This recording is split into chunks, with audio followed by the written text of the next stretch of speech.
Hello, I'm Justin Ross. I'm an associate professor of public economics in the Paul O'Neill School of Public and Environmental Affairs at Indiana University. I primarily study taxation, local government, and local politics.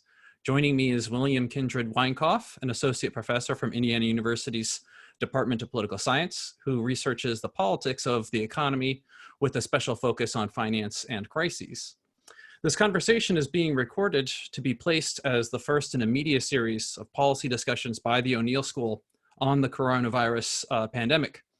So please do follow our school's YouTube channel for additional conversations going forward.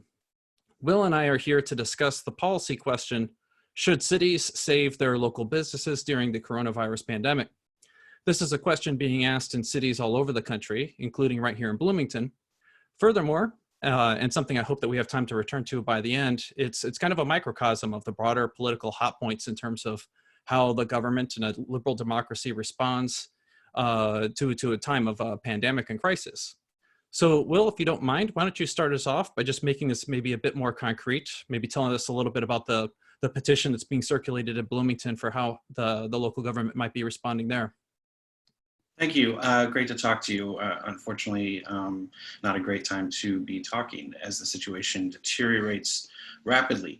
I think what state and local governments are facing is an enormous shock that is unlike most economic shocks. So most economic shocks have a relatively,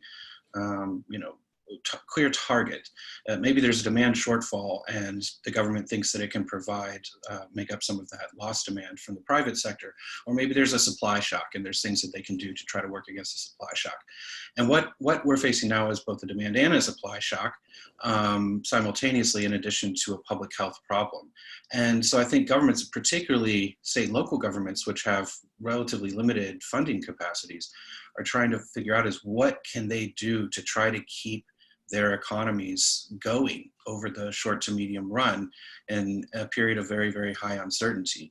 And these questions, should we use public funds to save local business, to protect workers, come up. And the problem is it's not clear exactly how to do it. And in particular, it's not clear how to get enough money to do it.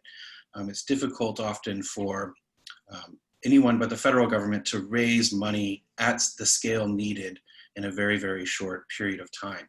And so this is what cities and states all around the country are facing. And I think that the solution is going to have to be a combination of many different things, but a lot of it's going to have to be backstopped by the federal government. That's right. So the federal government certainly has the ability to print its own money. And so you could think of like local governments as having the Achilles heel of not being able to do something like that, where they have more tighter constraints. They can't necessarily finance and pay for everything. So this, I think, starts to get into the idea of like, what is it that they should prioritize in this kind of moment? So like, I'd be curious to get your maybe first reaction in terms of like, what should maybe Bloomington, for example, start to prioritize in order to kind of meet this challenge, you think? Like, what type of economic activities should they be thinking about stimulating or preserving or what have you? I think the challenge here is to, think about what's really happening. What's really happening is we're living through right now a very rapid fragmentation of economic networks, where people, beginning with unfortunately, a lot of times relatively contingent labor, small businesses are the ones getting hit first and the hardest. So the largest employers in the United States are often in the service sector, businesses that are often operating at relatively low margins, and they depend on high volume in order to stay afloat. You can't have high volume if no one can go out of their homes to buy things. And so I think what cities have to think about is what is the extent to which they can maintain the economic structures that they had before.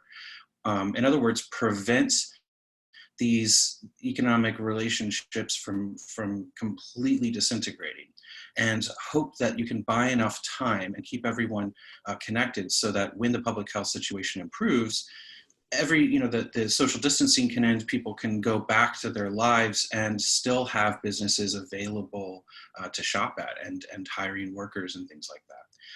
but that's very difficult to do without having a large amount of money to kind of throw at the problem to make sure that businesses can keep their bills paid, that they can keep workers on the payroll in the short run.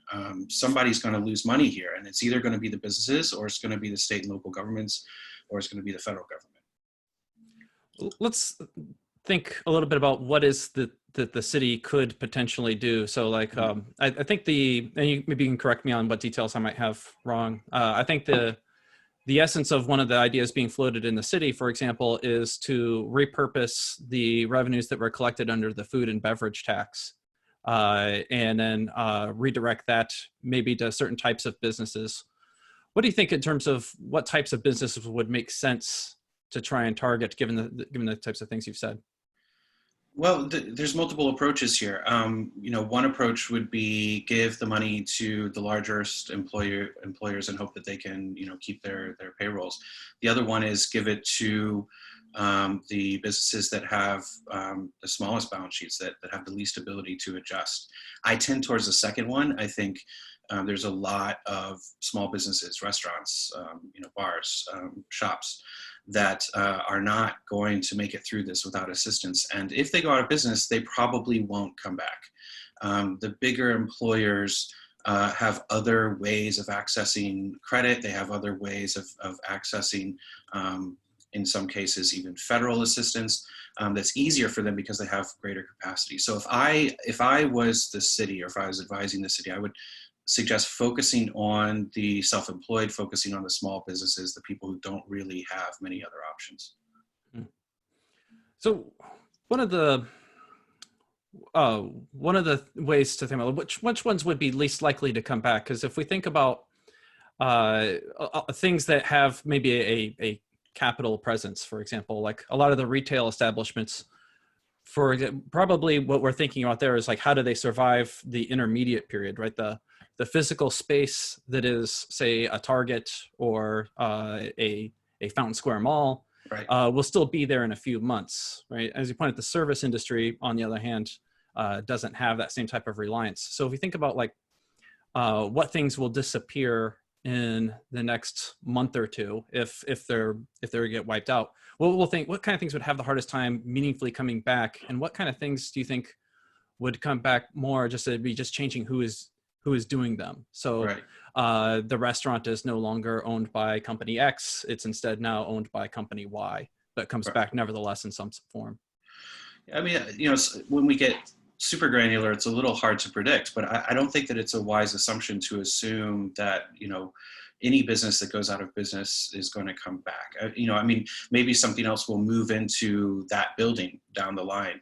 But if this generates a prolonged depression, and it's increasingly looking like it will, it's going to be a relatively bad business environment, investment, environment, potentially for a lot longer than just a few months. And so then you get into questions down the line of how can you try to stimulate, business to come back and invest, and that can produce, a different set of policy challenges. So I think Target is going to be fine, relatively speaking. They're going to be fine, but the farmers market or the community grocery store or whatever, those are the places that don't really have the capital buffer to ride this out. And if they have to lay off their workers, trying to hire those people back may not be easy or feasible either. Those other people may move, they may go into other phases of their life. And so it's not necessarily the case that there's a quick bounce back from this if we do get substantial closures and layoffs. Yeah, that's the thing I've been hearing a lot of concern about. So one possible outlook on it is that it takes a lot of time to figure out employer and employee matches, and that this is something that you slowly build up over time. And so that in a normal period, you're just kind of dealing with a small amount of turnover. If you were to turn over everybody at once, it would be a much more significant disruption, which is plausibly what we're looking at. On the other hand, that might be somewhat mitigated if it's something like planned unemployment, and I guess it's just probably far too early to really know. something like, I'm going to maybe lay off you for the next month or two so you can collect unemployment insurance. And then we'll plan to meet back here 2 months from now and I'll rehire you, that type of thing. So, be curious to get your reaction to that, either in terms of like, Yeah. uh, Well, this is one thing that I think is sometimes, especially people on the left, get very unhappy when layoffs occur, and I absolutely understand where that sentiment comes from. But actually, sometimes being laid off is better than having your hours cut severely, and because you can get access then to federal assistance. However, the like, let's just get in touch 2 months down the line kind of thing. I mean, think about what 2 months ago was like, right? From right now, right? We had just come out of the Christmas and New Year holidays, right? It was a very different world. I mean, 2 months from now, who knows where people will be? Who knows what the situation will be like? And the further this goes, the harder it is to kind of stitch everything back together. So, if this is a couple days, then that's one thing. But if we're talking months, I think the search costs will actually be quite high. And this is something economists focus a lot about, is search costs for businesses and matching problems in labor markets. Even in normal times, this is very, very costly thing to do. In depressed economic times, it's incredibly challenging. So I think, again, we can't just assume that we can snap everything back to normal some point down the line. But we'll have a better chance of that if we can keep as much of the structure of our economies intact now as we can. There will be less that we'll have to bring back into this. If you think about an economic network, all of those linkages, if we can keep those going to whatever extent possible, then it's easier to get that faster bounce back. If we start from scratch, it'll be harder. yeah, in an interesting way, this mirrors the problem that the federal government is dealing with as well, in terms of dealing with its or structuring its bailout package, which I think we're in the final stages of getting something sorted out. Yep. I think maybe the way to think about it is that there seems to be some kind of trade-off between being fast and efficient and targeting. So if you want to respond quickly, that means that you probably can't spend as much time deliberating over how you're going to target the funds. And that has been some of the hang up, it seems to be, over the past week or so, whether or not someone should receive, funds and who should not, or how much, these types of trade-offs. So to some extent, this seems mirrored at the local government as well. Would you agree? Absolutely. And I think, it's the federal government, the recent bill that was passed late last night, it does kind of really preoccupy itself with these questions. And I think it's really just not a very productive use of time right now, because it's very difficult to know, who really needs assistance. A lot of it is sort of trying to base things on last year's tax returns, but you could have been a dentist making $150,000 a year last year, and right now you're making zero. That person still has a mortgage, that person still has a car payment, that person still has student loans, that person still has a family. That person probably needs some help too. And so really trying to target this too finely, you can really mess up, in addition to being slow. So I think, it's kind of easier to do blanket style programs, and there is some components of this in the Senate's bill that eventually is becoming law, to essentially just kind of give almost everybody a check. But it came way too slowly, and it's way too little to stop this process from occurring. So now more and more of the burden is going to fall on state and local governments to try to cover in the gaps, which is what we saw in 2008 and 9. In 2008 and 9, this didn't go very well. Federal and state governments were forced to cut, fire workers, lay off workers, and cut spending lots of different places. At the same time, the federal government was trying to do stimulus. And if you have one part of the government doing stimulus and the other part of the government contracting, it just cancels itself out. And so we got a worse response, or worse impact, I should say, from the stimulus because of that. I think that's the situation that we face now. And I think state and local governments need a lot of help. This is like you said, they can't print their own money. Even their taxation capacity is somewhat limited, particularly when there's no functioning economy. What are you going to tax? It's difficult to tax property in the short term. It's difficult to massively increase property taxes anyways, because those are illiquid assets, particularly in a market like this. So they don't have a whole lot of policy remedies, but the federal government has more. And so I think that's going to have to be a part of any solution. Right. There's a lot of commitments that local governments have made for the current term. What they're spending now is based on revenues they collected last year and so on. And if they were going to collect more, it would be a whole process, and that would take time for it to become available. The, you know, if we thought, generally speaking, like you raised those good points about like the federal government and trying to target these and manage this trade-off. And at one level, you could think local governments might be better at dealing with this kind of knowledge problem. Like, where should we try to allocate the money that we have to do the most good? And you might think that at some level, the federal government not being able to handle which things would have the biggest maybe community impacts would maybe just increase the amount of grants that they have to the local government. And then they'll let the local government try and exercise some of its discretion to figure out those kinds of problems. On the other hand, it's not also all that clear to me that the local government would be better prepared to solve that particular type of discretionary problem. So like trying to figure out how do you set priorities, like how do you structure rules about who is going to get what. And I'm curious to get your reaction to that. Like how should we think about, local governments having more knowledge, but somewhat, knowledge in the sense of they know better, what their retail sector is like. And right. That, I mean, I think you summed it up pretty well. I mean, I think it's not just the local knowledge. I think that does matter, but I think it's also the infrastructure that the local government has. I mean, the federal government's, talking about mailing checks, right? So right.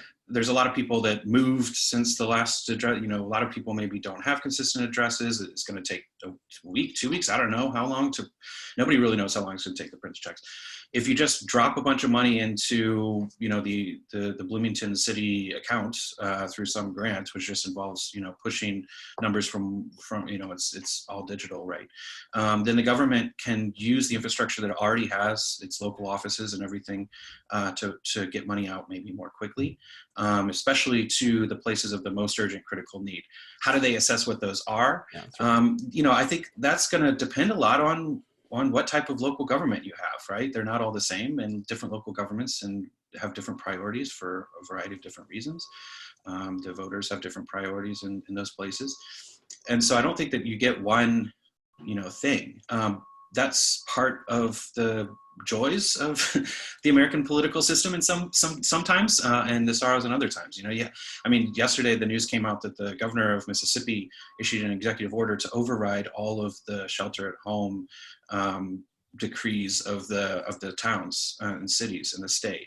And so, if the priority of the higher ups is to basically treat this like it's no big deal, then it probably, won't be very effective. But I do think, I think a city the size of Bloomington, is small. For those who don't know, I mean, it's 80,000, something like that, people. I think they have probably a reasonable sense of what's going on in their community, and or can get that information pretty quickly if they want to. And so I think just in an administrative sense, it would probably be easier for them to get money out the door quickly, which is what a lot of businesses really critically need, and households. Yeah, just to maybe make this a bit more concrete, if we thought about like a couple of different options, the local government at the moment probably doesn't have information regarding like balance sheets by any means. Many of the businesses themselves probably don't have information on balance sheets, at beyond what is maybe required of them by the IRS. The other types of things that you might think that they might want to use to prioritize who gets what is probably things that would take them some time to acquire. So it seems that on one level, if they tried to go the federal government route, cut checks to everybody, they probably would not be able to distribute much that is of a very meaningful amount, and certainly not if they are going to go for very long, like right. a month or two. Right. And so if they're able to work up some kind of priority system, they could maybe concentrate those dollars a little bit more effectively, and maybe hold out a little bit longer in some fairly critical areas. So that would start to beg the question of like, how is it that we would think about the right way to prioritize these kinds of things? And it seems like an interesting political question where you start mirroring somewhat the federal problem. So If we think of Yeah. the type of owner, so like, what does it mean to be a local business? Yeah. Would be an interesting question. So, Yeah. does it mean that you employ a lot of locals? Does it Mhm. mean that the person who is paying a franchise, are they still a local business, or if it's a more corporate system like a Target or so, would that be the type of vendor that you'd want to target? These kind of questions start to pick at the real essence of the problem. Yeah. I think, I can tell you my own view on this, and it Sure. may not be shared by everyone. My own view is to do as little of that as possible.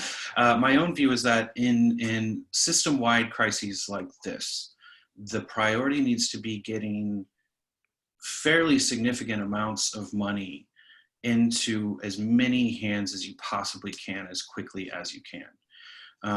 Financial economists talk about money flowing through economy like it's the blood of a body, right? And if this money stops flowing, then the body dies. The body being the economy in this case. And that's what's happening. Nobody can spend. Everybody's sort of trapped at home, and most businesses are closed except for grocery stores and pharmacies. And so the money's not flowing, and my spending is your income, your spending is someone else's income, and that's just devastating. So in order to kind of keep businesses and households afloat, just making sure that they can basically cover their bills, keep things together, not have to. The last thing we want to get is a wave of bankruptcies, a wave of defaults, a wave of evictions, a wave of foreclosures. That's what we want to avoid, because then you have to kind of rebuild the economy from the ground up, but from a lower base than before, right? From the economic destruction has already occurred. So I am of the opinion that, try to get money into as many people's hands as quickly as you possibly can through whatever mechanisms that you can. If a chain that, employs 20 people, Taco Bell, whatever, says, look, we're going to close. We have to close. If we don't get support, then I have no problem whatsoever with giving them support. Other people may, and I understand where they're coming from, but I think that crises flip everything on their head. The things that normally work or don't work, the policies that are normally good or not good, a lot of that completely reverses when you're in a crisis situation. So that's my own personal view. Sure. It is worth, I think, nevertheless, chewing through, like, since people will probably diverge on those kind of Yeah. views, like what would be the trade-offs. And a couple that occur to me are in addition to ones that in addition to the corporate versus non-corporate one I mentioned, would be something like the Exotic Dance Club in town, Sure. right? Which is Sure. probably a local business. I don't know for sure or anything, but you think, like, there's a business model that does not do well in a social distancing environment, right? That is true. Yeah. And so are we, like, if one thing we need is like sustained political support, even at the local level, for programs like this, Yeah. and the program is, now we know that there must be enough customers that already exist to keep such a business open, right? Right. But to the extent that that is the type of business that ends up being disproportionately harmed, let's say, that you might think that they might rise to the top of a lot of types of, like, we would really want them to close down during a pandemic like this. Yeah. So I'd be curious to kind of get your reaction to that type of concern. Like, how important is the sustained political support in this type of environment? Yeah. Going to it's obviously very important. I mean, we don't in this country right now have sustained political support for any type of major assistance. I mean, the bailout package that we just passed is, relative to GDP, it's smaller than what we did in 2008 and 9, and this is a much more significant crisis. So it's a huge potential question that could have major ramifications for how this is going to work. However, what I will say is that the more universal you can make programs, oftentimes the easier it is to get large-scale public buy-in. So when you start, picking and choosing, well, I don't like that business, or I don't like the product that business sells, everybody's got a pet peeve list, and they contradict, right? It's not like everybody can agree here.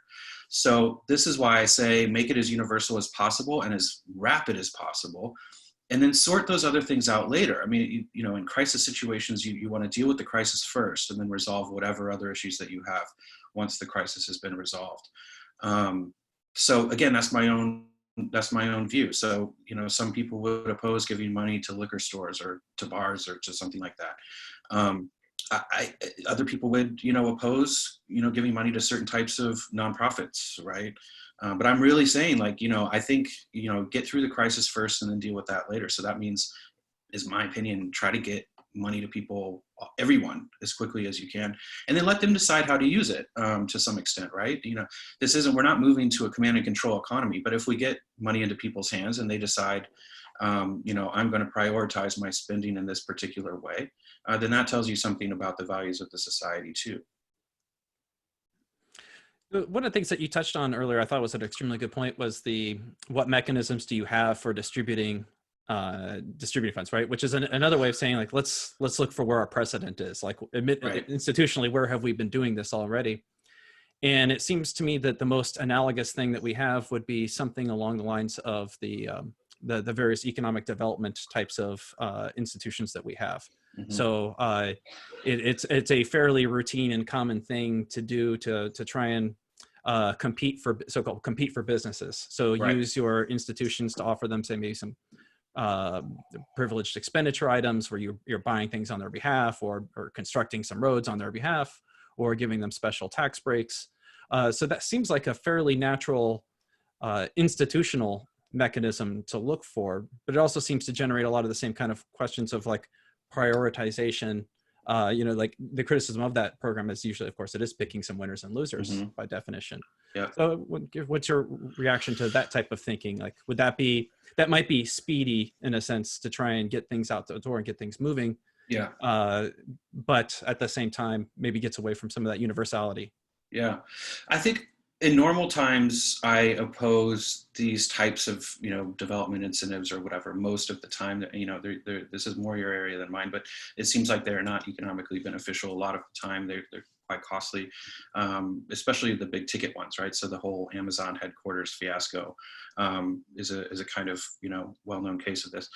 And I'm not encouraging picking and choosing right now, but I think, again, in crisis situations, things differ. I would say it's not so much about economic competition, like you're trying to draw business away from some other city or town. It's really just about trying to maintain the balance sheet of the community, keep it as healthy as you possibly can, to buy yourself enough time to get through the public health crisis.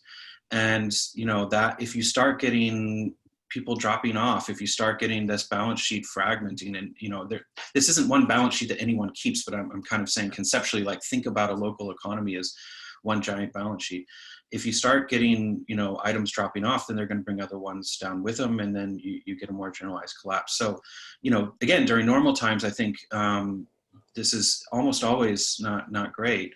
And I'm not even really encouraging sort of development. You can't really encourage development. Nobody can produce, right? I mean, the United States is not producing any cars for the first time in 100 and, 20 years. I don't know how long. You can't incentivize rather, car production right now. You can do whatever you want to tax incentives or whatever. You can't do it. So right now, I would say take money away from those types of things, put it into just helping households and businesses maintain their balance sheets, pay their rent, pay their mortgages, keep their employers on the staff, don't fire them if you can, or lay them off if you can help it. All of these types of things. And then you maintain this infrastructure. It actually makes it easier to adjust to this, right? If you say, well, we could try to figure out who needs money, and so we're going to go through tax returns, or we're going to do whatever.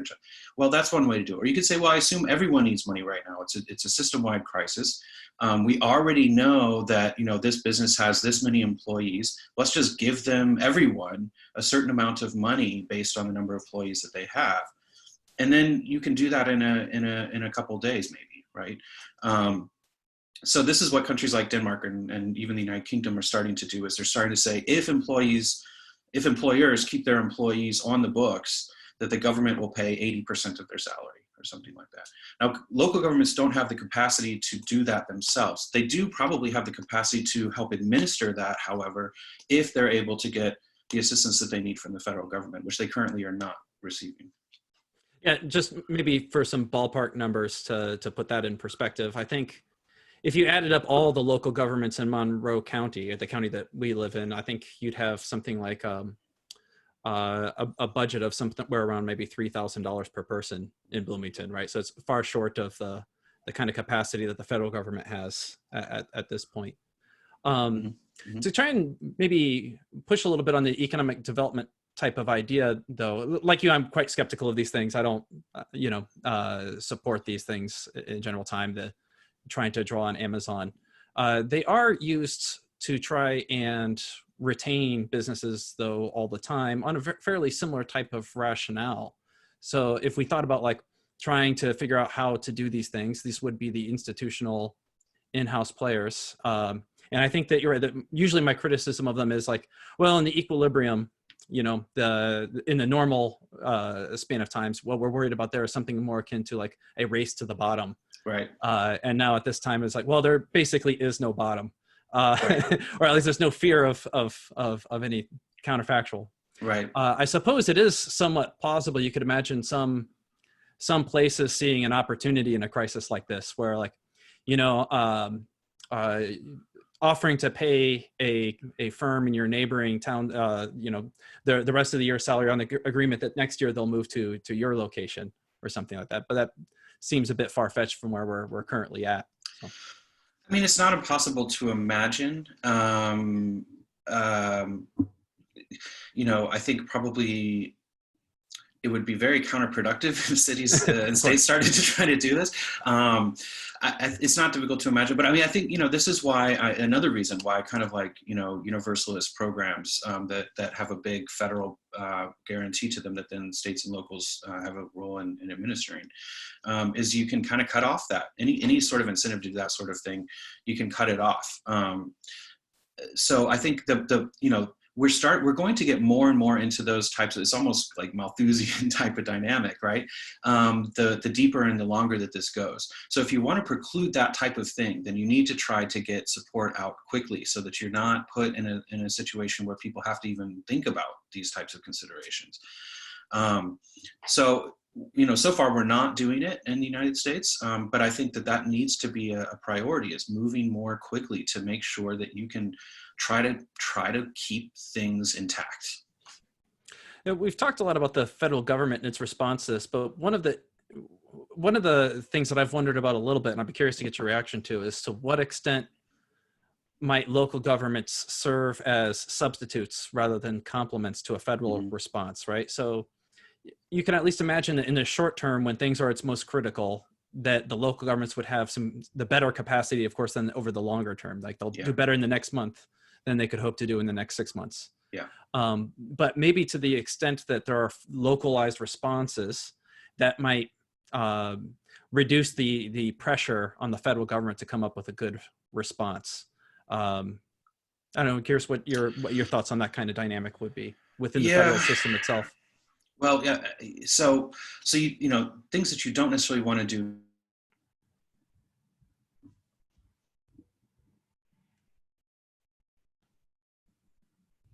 during it's hard for them to quickly and sharply respond to these types of things. There's some things that they can probably do. I think maybe we'll eventually get some sort of a tax holiday or pushing back, the taxes that were going to go out mid-April, for a month or something like that. Some state and locals could maybe be, a little bit more proactive about that, but then that limits their ability to distribute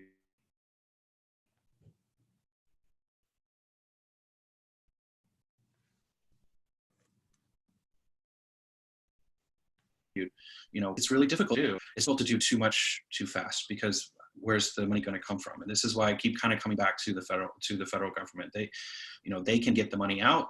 Their borrowing capacity is the greatest of any entity in the world, and for all intents and purposes is unlimited. So that just makes it so much easier. I mean, they could, if federal assistance went to state and local governments on a per capita basis, right? You have so many citizens in your jurisdiction, each one, here's a block grant for, $5,000 or something for each one. Go get it to the people that need it the most as quickly as possible. I think that would give state and local governments a lot more degrees of freedom to be proactive. But it's not happening.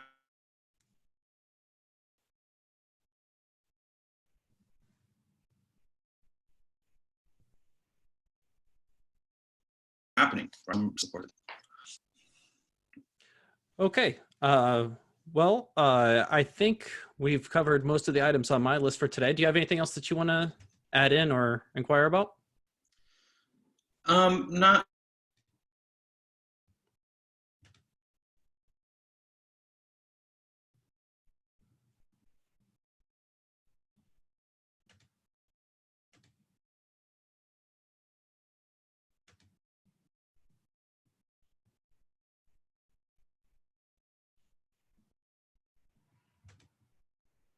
Hello?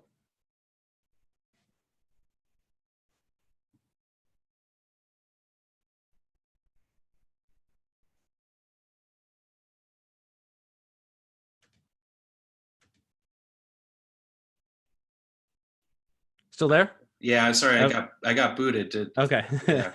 But anyways, I was just saying that local governments may eventually get some relief from the Federal Reserve, but it's not clear exactly how these Federal Reserve programs are going to function. And there so far doesn't seem like they are functioning yet, but that might give state and local governments the ability to issue bonds that are essentially backstopped by the Federal Reserve at very low interest rates over, short durations, 90 days, 30 days, things like that, to meet these immediate, very sharp needs in their communities. So I hope those programs can get going, because that really does open up a range of possibilities that they otherwise wouldn't have. Very good. Well, thank you so much. Thank you, Justin. So for those who are watching, please follow the O'Neill School's YouTube channel for more of these. I believe the next one's going to be posted soon, and it's going to feature Professors Cody Wing and Denville Duncan's discussion on how should the federal government try to save the economy. You heard from us on arguing for some local government support. To follow Will on Twitter at Winecoff, that's WHINECOUGH. And you can follow my Twitter at PubFinPapers. Thanks for joining us. Thank you.